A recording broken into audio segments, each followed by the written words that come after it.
माझी गट क्रमांक 292 मध्ये एकूण 17 एकर जमीन आहे। सदर जमिनीवर आम्ही गेल्या वर्षी 4 फूट अंतराने सर्व क्षेत्रामध्ये बेड मारून घेतले होते। त्या बेडवर त्यापैकी 4 एकरमध्ये हळद आहे आणि बाकी उर्वरित क्षेत्रामध्ये कपाशी, तूर आणि सोयाबीन याप्रमाणे पिकं घेतलेली होती। शेतकरी बंधूंनो, चालू वर्षी भरपूर मोठा पावसाळा होता।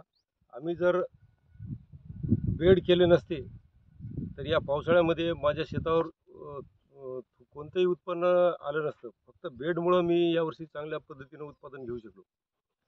विशेष म्हणजे सोयाबीन कापणीपर्यंत या क्षेत्रामध्ये खूप चिखल होता, पाणी सुद्धा वाहत होतं। तशाही परिस्थितीमध्ये सोयाबीन कापणी केल्यानंतर या क्षेत्रामध्ये या बेडवर भरपूर मोठ्या प्रमाणात तण उगवलेलं होतं। मग या तणाचा बंदोबस्त करण्यासाठी आम्ही मीरा 71 या तणनाशकाचा वापर करून तण जागेवरच मारली आणि मग या बेडवर कोणतीही पूर्वमशागत न करता किंवा मातीची हलवाहलव न करता वास्तविक पाहता बऱ्याच जणांचा असा मतप्रवाह होता की या जमिनीला पूर्वमशागत करा, नांगरून घ्या, रोटावेटर करून नंतर मग हरभरा पेरा, असं बरेच जणांचं मत होतं।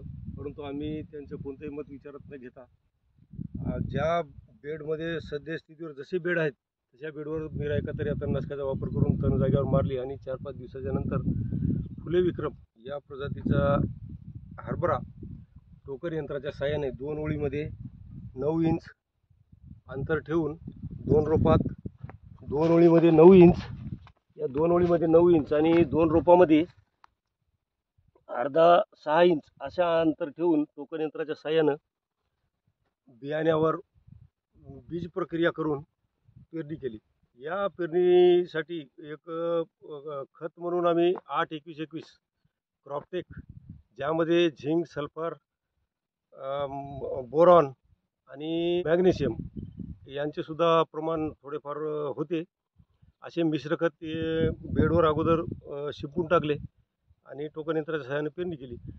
पाणी वास्तविक पाहता मी जर याची आंतरमशागत केली पूर्व मशागत करून जर पेरणी करायचं ठरवलं असतं तर निश्चितपणे मला 8 ते 10 दिवसाचा काळ माझा त्याच्यात गेला असता। पण मी तसं न करता सरळ कोणती पूर्व मशागत न करता तणनाशक मारून फुले विक्रम या प्रजातीचा हरभरा पेरला आहे आणि याला 2 ते 3 वेळा विविध प्रकारच्या कीटकनाशकांची फवारणी केली आणि पाणी अत्यंत माफक प्रमाणामध्ये याला दिलेलं आहे ठिबकद्वारे। आणि आज तुम्ही बघत आहात की सध्या परिस्थिती या हरभऱ्याची अत्यंत चांगली आहे आणि याला फूलसुद्धा भरपूर प्रमाणात आलेलं आहे। तर शेतकरी बंधूंनो, माझं म्हणणं असंच आहे की मी जर ती पूर्व मशागत करत बसलो असतो तर माझं वेळेवर हरभरा पेरणी झाली नसती। मी 3/11/2022 रोजी या हरभऱ्याची पेरणी केलेली आहे। त्यानंतर याच्यामध्ये पेरणी केल्यानंतर बऱ्याच प्रमाणामध्ये अजून तण उगवलं होतं। मग हे तण उगवण्यासाठी टोप्रामायझिन म्हणजे त्याचं बाजारात नाव आहे गिलार्डो, हे तणनाशक वास्तविक पाहता मका आणि ऊस यामध्ये वापरलं जातं। परंतु त्याच्याबद्दल जरा थोडी सखोल माहिती घेतल्यानंतर मला समजलं की हरभऱ्यात सुद्धा आपण हे वापरू शकतो।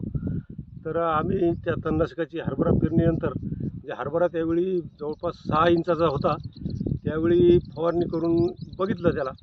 तर सुरुवातीला एक 5-6 दिवसानंतर ते हरभऱ्याचे शेंडे कोमेजल्याचे, काही ठिकाणी करपल्याचे दिसून आले।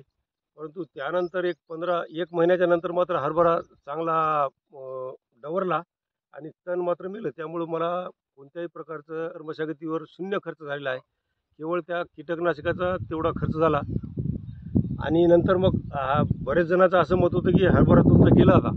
परंतु मित्रांनो, मला सांगायला एवढा आनंद वाटतो की एवढ्या विपरीत परिस्थितीतसुद्धा शून्य मशागत तंत्राचा अवलंब करून अशा पद्धतीचा हरभरा आला, यावर माझासुद्धा विश्वास बसत नाही। हे आपण प्रत्यक्ष इथे पाहू शकता।